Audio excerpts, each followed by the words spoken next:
What up, peeps? It's the dude again from Beast Mode Gaming. So, um, what this video is going to be is my intro to tanking in Secret World Legends.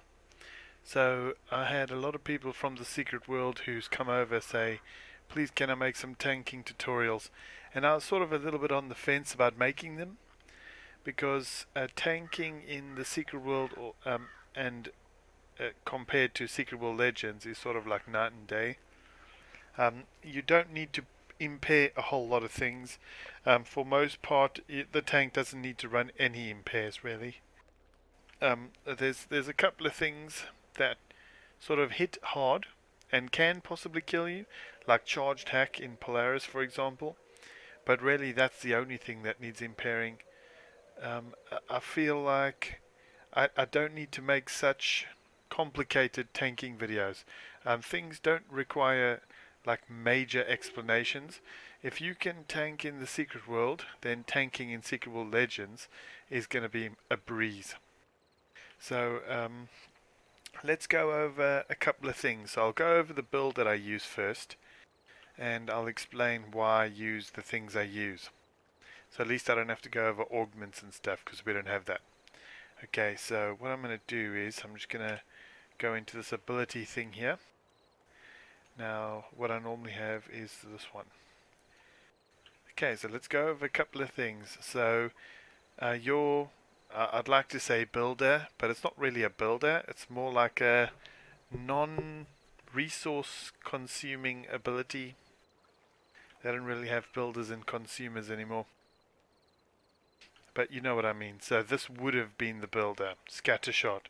So you know what Scattershot does. It's the same thing from Secret World.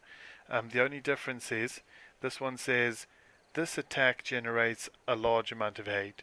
Now aggro works completely different in Secret World compared to Secret World Legends. In the sense that the Secret World, your DPS, basically the tank needed to compete with the DPS for aggro. For most part, it didn't really matter what aggro abilities you had. If you weren't doing any DPS, chances are you would lose aggro to the DPS. So they changed it in this game. They made holding aggro a heck of a lot less complex. Rather than going on your attack rate and sort of how much damage you do and stuff, it goes on the abilities you use. So, for example, if I were to tank Elite 10, um, all my tanking talismans would be health talismans.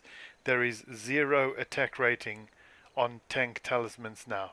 So when you're gearing up for tank, every single one of your talismans is a health talisman. So because you don't need to do DPS really anymore.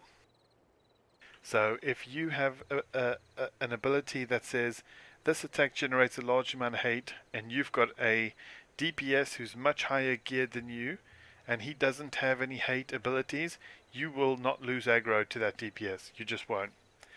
Because it goes on the ability. The only way you as a tank will lose aggro is if the DPS is using a high aggro ability, or he uses like a stim, or what do they call them, gadget that forces the boss to attack him. And I've seen that before. I run act, so I can see which DPSs use which abilities. And there was this one DPS who was like, "Oh no, I don't do anything like that," because the boss kept turning and hitting him. And when I checked on the act log, he was using, I think, Rocket Pod, which is this one over here. And it says there, this attack generates a large amount of hate. So obviously, he would pull aggro because, DPSs aren't supposed to use those abilities. Anyway, I'm veering off topic here. I'm just going to put my headphones on charge. Won't be a sec.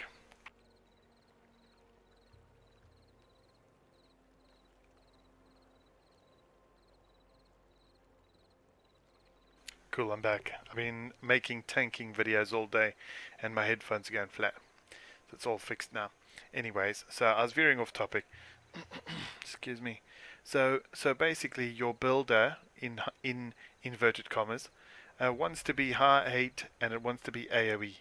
Purely because if you're in Ankh on the 3 Orochi dudes, for example, your DPSs are going to be shooting the same dude, and if you're not shooting all the dudes, and one of your DPSs decides he's going to shoot a different one by accident, he will pull aggro on that one if you don't shoot all of them. So AoE builder, I don't care if it doesn't do more damage, you need AoE builder. So that's the first thing. Then you need a high consuming single target so you can burn targets down nice and fast, and that is Rocket Pod. So Rocket Pod's awesome. It consumes 3 shotgun energy and it generates a large amount of heat. So it's like a low resource consuming, and it does good damage, and it's high aggro, which is awesome. Next one is Distortion. I like to use Chaos as my secondary weapon. Shotgun, of course, for my primary weapon. But Chaos I like because it's got like a purge, and it's got like a chaotic pool for like the Ankh if you're on like the Reapers and stuff. It's just nice to have, and there's a lot of defensive stuff in there as well. So if you find you're taking way too much damage, you could just go over here and pick something up like Twist Fate. Consumes 2 chaos energy, and basically it gives you 20,300 protection for 7 seconds. And this does not trigger and is not affected by global recharge time, and that's like awesome mitigation right there. Anyway, so you can slot things like that. So a kneecapper. Kneecap is awesome. This is some of the best damage mitigation in the game, I think, from kneecapper. So basically this ability does a shitload of damage. It's an AoE impair, and also what it does is for 8 seconds afterwards, all attacks against you have a 42 to 49% chance to more likely to glance. So you have a 42 to 49% glance chance basically on yourself. So that's like some good damage mitigation. And this bonus increases based on the number of shotgun shells consumed. Now the passive for that, I'll just go to the passives. The passive for that is awesome, and here it is. Here it's called Stand Firm, and it says when using kneecapper, I'm sorry, my writing's so small I can't see it. Your sturdy footing allows you to improve the duration of the effect to 10 seconds.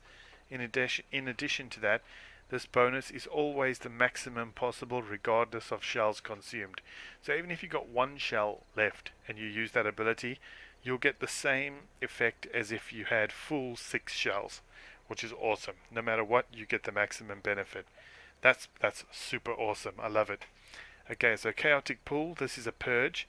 I find a lot of the times, like if you're in a DW for example, and you're on the dude that puts the spinny thingies on the floor and you got those little carbs and shit, you can purge like beneficial effects from the bosses. So it makes the fight easier and less AoE on the ground to sort of run around from and shit. It just works out perfect. And you got the pull as well.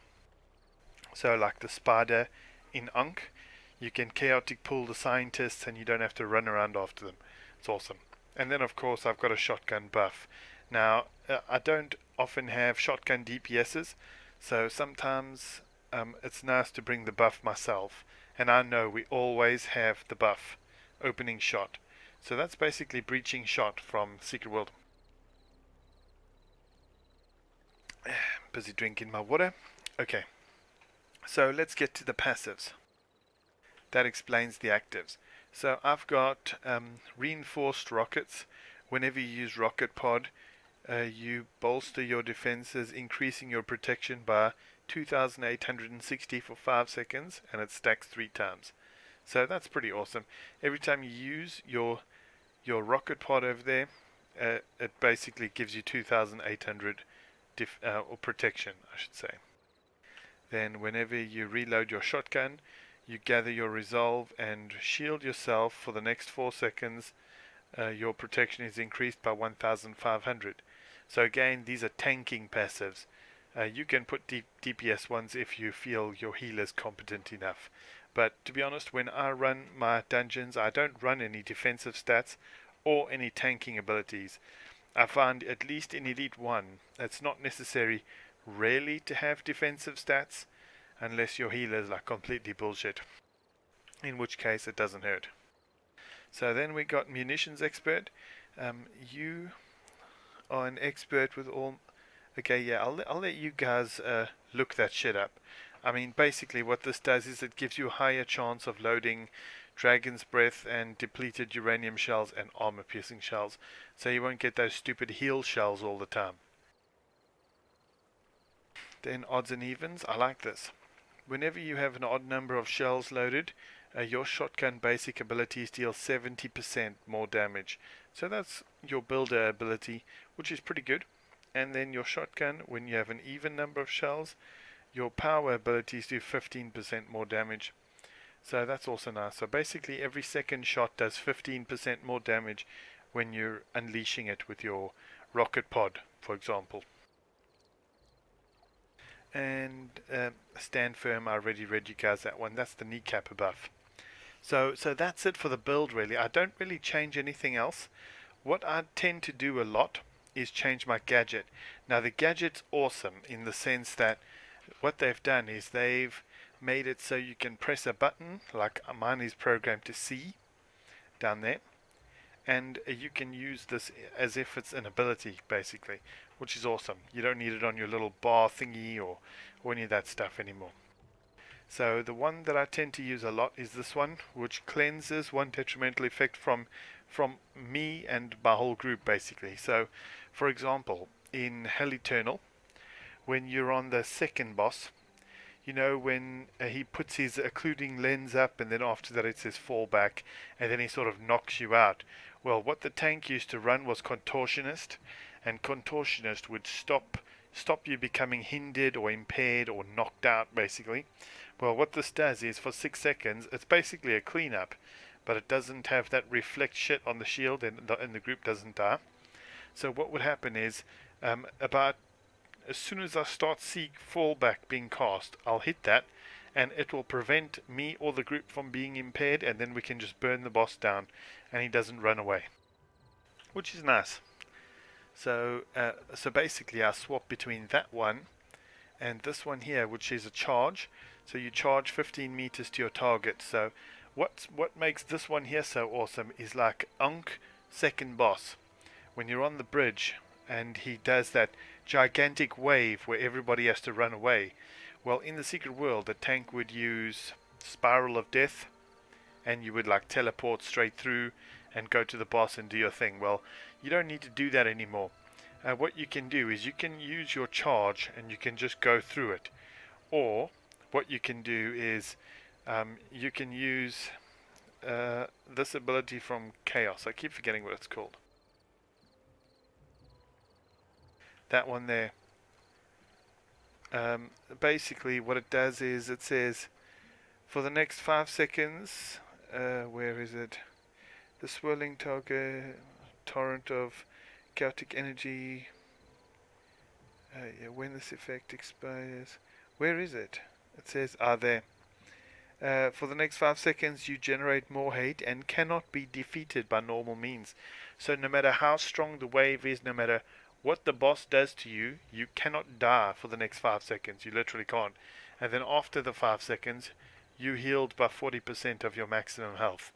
So that's awesome. I think from now on I'm not even going to use my gadget, because I think the Ankh dungeon is a little bit bugged at the moment. Sometimes the gadgets work, sometimes they don't work. It's sort of half and half. It's like I'm pretty sure they're broken. But anyway, this one here is guaranteed to work all the time. So just use that. I guess that's it really. I don't really have anything else to talk about. I just wanted to talk about the build and what I run. These abilities here are sort of very easy to get, and I use this exact same build for my solo gameplay. It's got some nice heals. I was lucky enough to get this shotgun. Basically, when you hit, you have a 33% chance to deal 519 physical damage, and you're healed for 100% of the damage dealt. So every 3 hits, you're guaranteed to heal by at least 519 minimum, which is nice.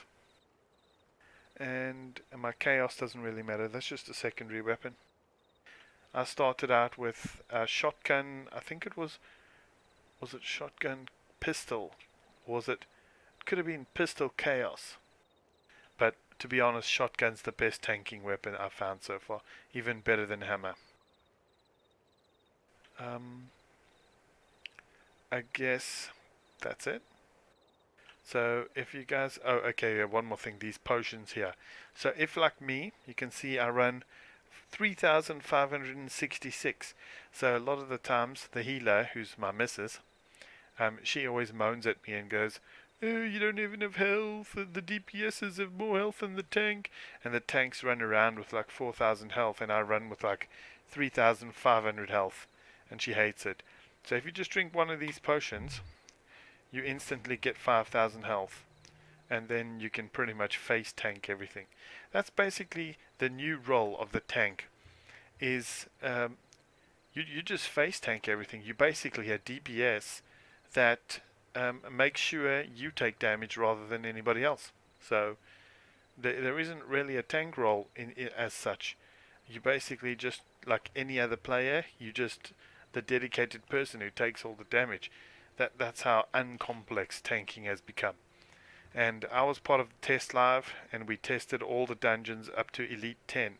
So I can tell you guys now, dungeons, Elite Dungeon 1 to 4 has the same tactics as Secret World Elite Dungeons. So there's no Reaper, like no Reaper on the bridge in Ankh. There's one boss at the end of Hell Fallen. All the bosses, it's all exactly the same as Elite. And then from Elite 5 to Elite 10 is Nightmare Tactics. So you got the Reaper, you got the 3 bosses, that sort of thing, if that made sense.